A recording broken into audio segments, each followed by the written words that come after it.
जय हिंद दोस्तों, रखिए करने के चैनल में आपका स्वागत है। दोस्तों आज के इस वीडियो में मैं आपको तीन महत्वपूर्ण जानकारियां दूंगा, जैसा कि आप पीछे बोर्ड पे देख रहे हैं। सबसे पहली जानकारी मैं आपको दूंगा डिसेबिलिटी पेंशन के बारे में। काफी पेंशनर्स हैं जो डिसेबिलिटी पेंशन ले रहे हैं। पेंशनर्स हमेशा मेरे से पूछते हैं, क्या सर 8 सीपीसी में हमारी डिसेबिलिटी पेंशन भी बढ़ेगी? एक छोटी सी कैलकुलेशन करके समझा लीजिए। तो दोस्तों पहले पॉइंट में मैं आपको डिसेबिलिटी पेंशन की कैलकुलेशन समझाऊंगा कि 8 सीपीसी में किस तरीके से आपकी डिसेबिलिटी पेंशन बढ़ेगी। दूसरी जानकारी मैं आपको दूंगा डीएससी के पेंशनर्स के लिए। जिन डीएससी पेंशनर्स की क्वालिफाइंग सर्विस 15 साल से कम है, तो क्या उनको डीएससी की पेंशन मिलेगी? एक छोटी सी जानकारी मैं आपको आगे इस पर दूंगा। अगली जानकारी मैं आपको दूंगा 8 सीपीसी में अधिकारियों की कितनी पेंशन बढ़ेगी और ओआरएस की जेसीओस की कितनी पेंशन बढ़ेगी। दोनों में मैं डिफरेंस समझाऊंगा। मैं आपको बताऊंगा कि अधिकारियों के लिए कौन सा फिटमेंट फैक्टर दिया जाएगा और ओआरएस के लिए, जेसीओस के लिए कौन सा फिटमेंट फैक्टर दिया जाएगा। पेंशन के लिए, पेंशन की मैं बात करूंगा, पे मैट्रिक्स की बात नहीं करूंगा, पेंशन की बात करूंगा। दोनों टेबल में आपको समझाऊंगा, अधिकारियों की भी और ओआरएस जेसीओस की भी। तो दोस्तों यही जानकारी है जो मैं आपको देने वाला हूं, इसलिए इस वीडियो को आप शुरू से लेकर आखिरी तक देखेगा। वीडियो में आगे बढ़ने से पहले एक छोटी सी अपील मैं आपसे कर रहा हूं। अगर आप पहली बार मेरा चैनल देख रहे हैं या फिर ये वीडियो देख रहे हैं, तो आप मेरा चैनल सब्सक्राइब भी कर सकते हैं, जिसका नाम है रक्षित खन्ना, क्योंकि ऐसी जानकारियां, सही जानकारियां आपको मिलती रहती है इस चैनल के माध्यम से। चलते हैं दोस्तों, आगे बढ़ते हैं। सबसे पहला पॉइंट है 8 सीपीसी में डिसेबिलिटी पेंशन भी बढ़ेगी। जी हाँ दोस्तों, जब 8 सीपीसी में आपकी बेसिक पेंशन बढ़ेगी तो डिसेबिलिटी पेंशन भी बढ़ेगी, क्योंकि दोस्तों डिसेबिलिटी पेंशन जो कैलकुलेट होती है वो बेसिक पेंशन के आधार पे होती है। मैं आपको एक एग्जांपल देकर समझाता हूं। जैसे दोस्तों एक सिपाही है 17 साल के, वो आरओपी 3 में अभी वो पेंशन ले रहे हैं, बेसिक पेंशन 20,463। तो दोस्तों सबसे पहले मैं आपको बता रहा हूं कि डिसेबिलिटी पेंशन कैसे काउंट होती है, कैसे कैलकुलेट होती है। जैसे मान लेते हैं आपकी डिसेबिलिटी पेंशन है 50%, तो 50% कैसे कैलकुलेट होगी ये मैं आपको बताता हूं। जैसे दोस्तों बेसिक पेंशन है 20,463, सबसे पहले हम फुल डिसेबिलिटी पेंशन निकालेंगे, 100% डिसेबिलिटी पेंशन निकालेंगे, यानी 20,463 का हम करेंगे 60%। तो दोस्तों फुल डिसेबिलिटी पेंशन आ जाएगी 12,278, और आपकी कितनी परसेंट डिसेबिलिटी है? 50%। तो दोस्तों 12,278 का हम आधा कर देंगे, तो दोस्तों 50% डिसेबिलिटी आ जाएगी 6,139, और यही आपको मिल रही होगी। अब दोस्तों 8 सीपीसी में कितनी डिसेबिलिटी पेंशन बढ़ेगी ये भी मैं आपको समझाता हूं। जैसे दोस्तों 8 सीपीसी में हम फिटमेंट फैक्टर लेते हैं 1.92, समझाने के लिए मैं आपको बता रहा हूं 1.92 मैं ले लेता हूं।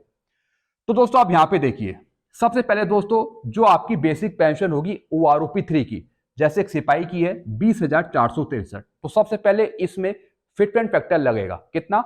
1.92 का, मल्टीप्लाई 1.92 हो जाएगा। तो दोस्तों नई बेसिक पेंशन हो जाएगी 8 सीपीसी की 39,289। ये आपकी 8 सीपीसी की नई बेसिक पेंशन होगी। तो दोस्तों जो डिसेबिलिटी पेंशन कैलकुलेट होगी वो दोस्तों नई बेसिक पेंशन के हिसाब से होगी। देखिए कैसे।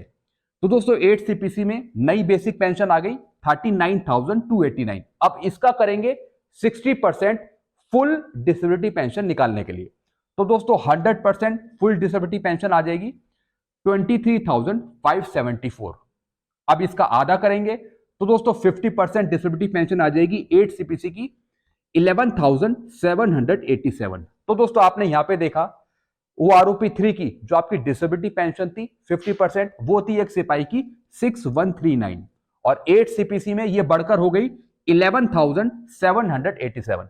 इतना फर्क पड़ जाएगा। अगर दोस्तों यही फिटमेंट फैक्टर 2.00 से ज्यादा दिया जाता है, 2.86 दिया जाता है, तो आपकी और डिसेबिलिटी पेंशन बढ़ जाएगी। सब कुछ कहानी है फिटमेंट फैक्टर के आधार पे। जितना ज्यादा फिटमेंट फैक्टर आपको मिलेगा उतनी ज्यादा आपकी बेसिक पेंशन बढ़ेगी, और फिर उसी के साथ साथ डिसेबिलिटी पेंशन भी ज्यादा बढ़ेगी। हालांकि मैंने आपको समझाने के लिए यहां पे 1.92 फिटमेंट फैक्टर लिया है। तो दोस्तों आपने देखा, अगर आप डिसेबिलिटी पेंशन ले रहे हैं तो आपकी डिसेबिलिटी पेंशन भी 8 सीपीसी में बढ़ जाएगी। इसलिए हम डिमांड कर रहे हैं कि ज्यादा फिटमेंट फैक्टर दिया जाए, ताकि बेसिक पेंशन के साथ साथ डिसेबिलिटी पेंशन भी ज्यादा बढ़ सके। अब दोस्तों मैं आपको अगली जानकारी दूंगा डीएससी के पेंशनर्स के लिए।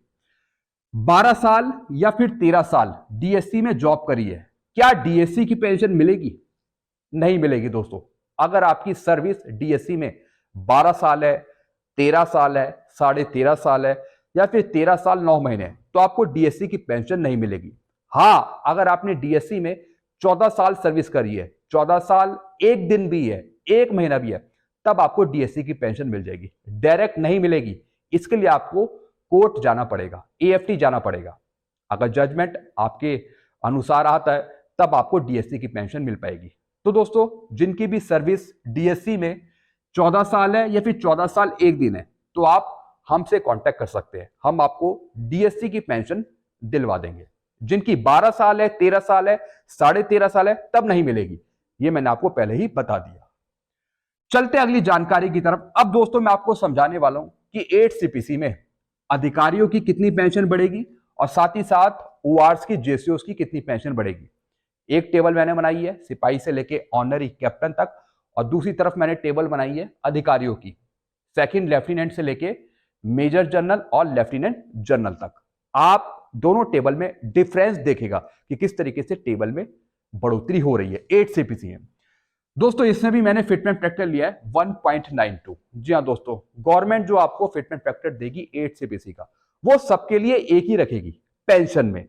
हालांकि पे मैट्रिक्स में अलग अलग फिटमेंट फैक्टर यूज हो सकते हैं 8 सीपीसी में, लेकिन पेंशन में सबको एक ही फिटमेंट फैक्टर दिया जाएगा। अगर भारत सरकार 1.92 देती है तो सबके लिए 1.92 यूज होगा, चाहे वो अधिकारी हो, चाहे वो चपरासी हो, चाहे वो सेना का कोई सिपाही हो, कोई भी हो, सबके लिए एक ही फिटमेंट फैक्टर होगा 8 सीपीसी का पेंशन में। पेंशन की बात कर रहा हूं, पे मैट्रिक्स की बात मैं नहीं कर रहा हूं, मैंने आपको शुरू में बता दिया। अब दोस्तों, यहां पे देखिए, मैंने इसमें फिटमेंट फैक्टर लिया है 1.92।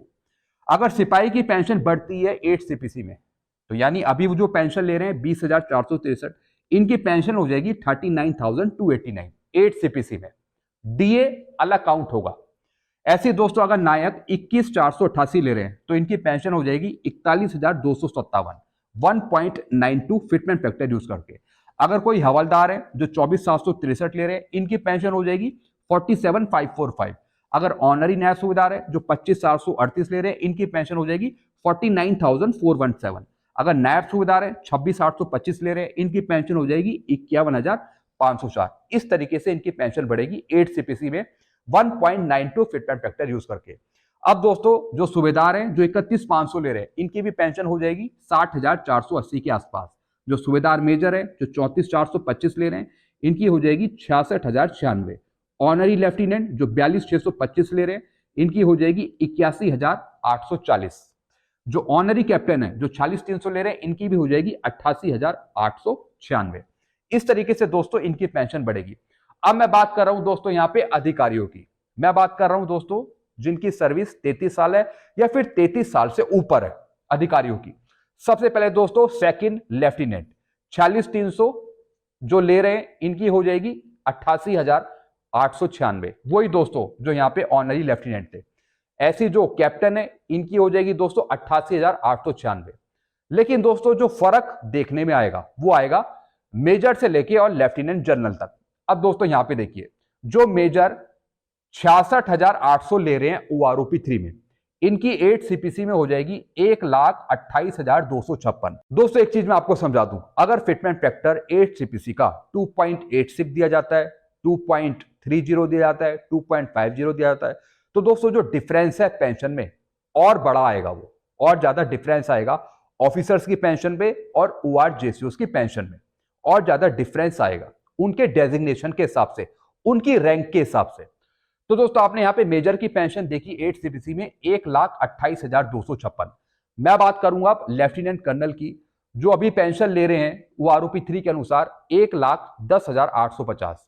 अगर 1.92 फिटमेंट फैक्टर दिया जाता है तब इनकी 8 सीपीसी में पेंशन हो जाएगी 2,12,832।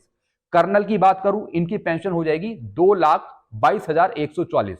ब्रिगेडियर की पेंशन हो जाएगी 2,23,776। मेजर जनरल की पेंशन हो जाएगी 2,23,776। लेफ्टिनेंट जनरल की पेंशन हो जाएगी 2,23,776।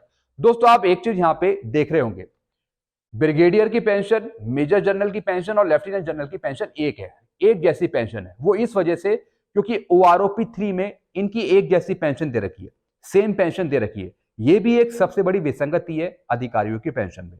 ऐसी दोस्तों ORGCOs की भी पेंशन में विसंगति है। कई रैंक है, अलग अलग क्वालिफाइंग सर्विस में एक जैसी पेंशन दे रखी है। ये विसंगति है। जब तक ये विसंगति ठीक नहीं होगी, ये विसंगति 8 CPC में भी रहेगी। 8 CPC में भी रैंक अलग अलग होगी, क्वालिफाइंग सर्विस अलग अलग होगी, लेकिन पेंशन एक जैसी होगी। ये प्रॉब्लम 8 CPC में भी रहेगी। जब तक ये पुरानी विसंगतियां दूर नहीं होगी, वही विसंगतियां 8 CPC में भी शामिल हो जाएंगी। तो दोस्तों आपने यहां पे देखा एक जैसी पेंशन। तो दोस्तों आप यहां पे पेंशन देख रहे हैं कि जो अभी पेंशन ले रहे हैं OROP 3 में, अभी इनकी पेंशन है 1-1 लाख के आसपास, 1-1 लाख के आसपास। जब 8 CPC आ जाएगा तो इनकी पेंशन 2-2 लाख के आसपास हो जाएगी। 2,23,000, 2,23,000, 2,23,000। दोस्तों मैं यहां पे बात कर रहा हूं मेजर से लेके लेफ्टिनेंट जनरल तक। इनकी पेंशन में अच्छा खासा उछाल आएगा 8 CPC में। अगर मैं ORGCOs की बात करूं तो दोस्तों इनकी पेंशन कितनी बढ़ेगी? किसी की अगर 20,000 है एक सिपाही की तो 39,000 पहुंच जाएगी। अगर नायक की 21,000 है तो वो 41,000 पहुंच जाएगी। हवलदार है 24,000 है तो वो 47,000 के आसपास हो जाएगी। ऑनरी नायब सूबेदार है 25,000 के आसपास है तो वो 49 पहुंच जाएगी। नायब सूबेदार 26,000 के आसपास है, 51,000 के आसपास पहुंच जाएगी। सूबेदार अगर 31,000 के आसपास है तो वो 60,000 के आसपास पहुंचेगी। सूबेदार मेजर है 34,000 है तो वो 66,000 के आसपास। ऑनरी लेफ्टिनेंट 42,000 के आसपास है तो 81,000। ऑनरी कैप्टन 46,000 के आसपास है तो 88,000। यानी इतना ही डिफरेंस देखने को मिलेगा। 1 लाख से ऊपर सिपाही से लेके ऑनरी कैप्टन की पेंशन नहीं पहुंचेगी। 1 लाख से नीचे नीचे ही पेंशन रहेगी 8th CPC में। ये मैंने ORGCOs का बताया। अगर मैं अधिकारियों की बात करूं तो दोस्तों यहां पे मेजर से लेके और लेफ्टिनेंट जनरल तक इनकी पेंशन 1 लाख से ऊपर पहुंचेगी, बल्कि 2 लाख से ऊपर पहुंचेगी। 2 लाख से ऊपर इन अधिकारियों की पेंशन पहुंचेगी 8 CPC में।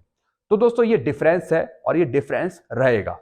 आगे आने वाले टाइम में ये डिफरेंस रहेगा इनके रैंक के अनुसार। तो दोस्तों ये चीजें मैंने आपको समझाई हैं और हम चाहते हैं कि फिटमेंट फैक्टर यहाँ पे ज्यादा हो। फिटमेंट फैक्टर दोस्तों यहाँ पे बहुत बड़ा फर्क डालेगा। जितना ज्यादा फिटमेंट फैक्टर होगा उसी के हिसाब से दोस्तों यहाँ पे अधिकारियों की पेंशन और ज्यादा बढ़ेगी और ज्यादा बढ़ेगी अगर फिटमेंट फैक्टर ज्यादा मिलता है। उस हिसाब से दोस्तों यहाँ पे जो ORGCOs हैं उनकी पेंशन भी बढ़ेगी अगर फिटमेंट फैक्टर ज्यादा मिलता है। लेकिन जो ये डिफरेंस है ये डिफरेंस रहेगा, ये डिफरेंस खत्म नहीं होगा। एक मैंने आपको छोटा सा एग्जाम्पल दे दिया ये समझा के। तो दोस्तों बस यही जानकारियां थी जो मैं लेके आया था। आपके अपने विचार क्या हैं, आपके अपने सुझाव क्या हैं, वो आप नीचे कमेंट करके बताइएगा। एक और बार दोस्तों मैं आपको समझा दूं, जो फिटमेंट फैक्टर होगा सभी का एक समान होगा, सभी का एक समान। पेंशन में सभी को एक समान फिटमेंट फैक्टर मिलेगा, चाहे वो 1.92 मिले, चाहे वो 2.86 मिले, चाहे वो 2.08 मिले, कोई सा भी मिले, लेकिन एक समान फिटमेंट फैक्टर होगा 8 CPC का। भले ही इतना डिफरेंस होगा पेंशन पे, इतना रहेगा डिफरेंस, क्योंकि ये अधिकारी हैं, ऑफिसर्स हैं, तो इस वजह से ये डिफरेंस रहेगा। तो दोस्तों ये बस जानकारी है मैं लेके आया था। वीडियो आपको अच्छा लगता है वीडियो को लाइक कर सकते हैं और चैनल को आप सब्सक्राइब करना मत भूलिएगा, क्योंकि ऐसी जानकारी अक्सर आपको मिलती रहती है इस चैनल के माध्यम से। Thank you so much.